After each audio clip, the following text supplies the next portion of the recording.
In this demo, we will be measuring a sample of Gelcoat over fiberglass. The Gelcoat thickness on the sample ranges from a minimum thickness of 0.20 inches or 0.51 millimeters to a maximum thickness of 0.05 inches or 1.27 millimeters. For this application, we will be using an Olympus 38DL Plus thickness gauge. The exact key presses would be different if you were using a different model Olympus thickness gauge, but the overall process would be the same.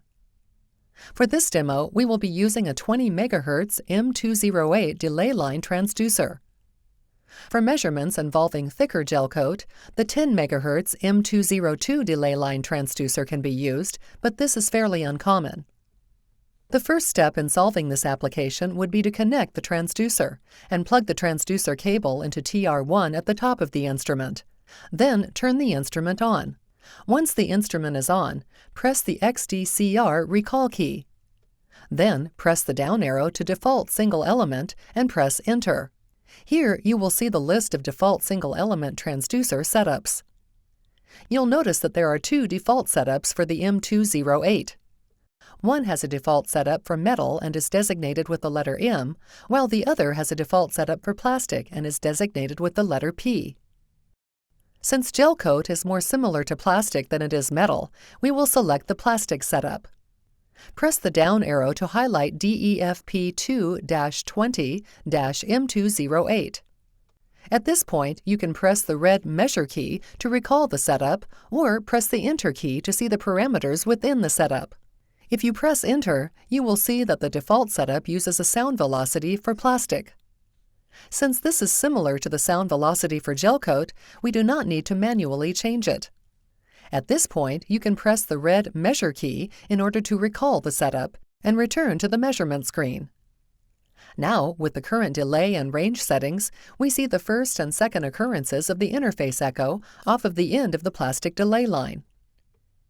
If you do not see these signals on screen, you should try adding couplant between the delay line and the face of the transducer.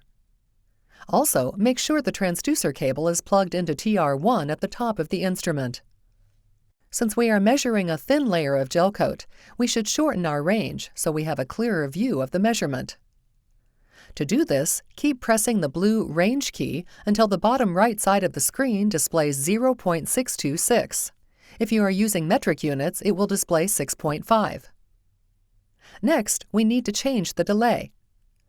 Currently, the signal off the end of the plastic delay line, also known as the delay line echo, is being displayed on the far right side of the screen. This will make it impossible to see the echo from the Gelcoat layer.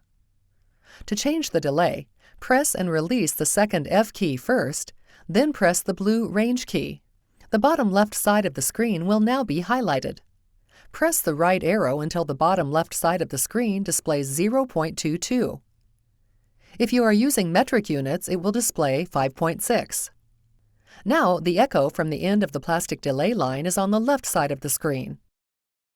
As discussed in previous slides, for this application, it is helpful to use the first peak measurement algorithm. To enable this, first press the Wave Adjust key. This will bring up the setup parameters on screen. Press the down arrow to measurement type. It is currently set to Standard. Keep pressing the right arrow until the measurement type is set to First Peak. We can now apply couplant to the part and couple the transducer onto the sample. When you couple onto the Gelcoat sample, notice the polarity of the delay line echo. It appears positive. There are two negative lobes and one singular positive lobe, and we always want to measure to the singular lobe of a signal to avoid lobe jumping and unstable readings. To change the Echo 1 detection, keep pressing the down arrow until you get to Echo 1 Detect. You'll notice it is currently set to negative slope. Press the right arrow to change it to positive slope. Now, when you couple on, the gauge is detecting the singular positive lobe of the delay line echo, which is what we want. Next, you'll notice the signals from the Gelcoat layer are too low in amplitude to be detected. To help increase the voltage response from the Gelcoat layer, we will increase the voltage used to drive the transducer. To do this, press the down arrow until you get to the pulsar power setting. Then press the right arrow twice to increase it to 200 volts. Now, couple onto the sample again and try measuring on multiple spots. As you can see, we are able to make measurements on some areas of the sample, but we are unable to consistently get readings. To further amplify the signals from the Gelcoat layer, we need to increase gain. To do this, press the down arrow until you get to TDG slope. Then, while coupled onto the sample, press the right arrow to increase the TDG slope until the first returning echo, representing the minimum Gelcoat thickness, is being detected. We increase the TDG slope since the signals from the Gelcoat layer occur under the slanted portion of the gain line. Once you are able to make measurements, it is important to check other spots on the sample to make sure that the first returning echo is being detected and no further adjustments are needed. As you can see, when measuring this particular spot on the sample, the signal is noisy and the gauge is not detecting the first returning echo. Therefore, we need to continue pressing the right arrow to increase the TDG slope until the gauge is detecting the correct signal. Now, the first returning echo is being detected. It is good practice to once again check other spots on the sample to make sure the correct signal is being detected. If you can successfully make detection of the first returning echo on multiple spots on the sample, then no further adjustments are needed, and you can go ahead and calibrate. To do this, we will first press the yellow Cal-Vel key and then couple onto the thick Gelcoat sample. Once you have a steady reading, press the Enter key. Then use the arrow keys to change the value to 0.050 inches or 1.27 millimeters. Once you have entered the known thickness, press the yellow Cal-0 key and then couple onto the thin Gelcoat sample. Once you have a steady reading, press the Enter key. Then use the arrow key to change the value to 0.020 inches or half a millimeter. Then press the red Measure key.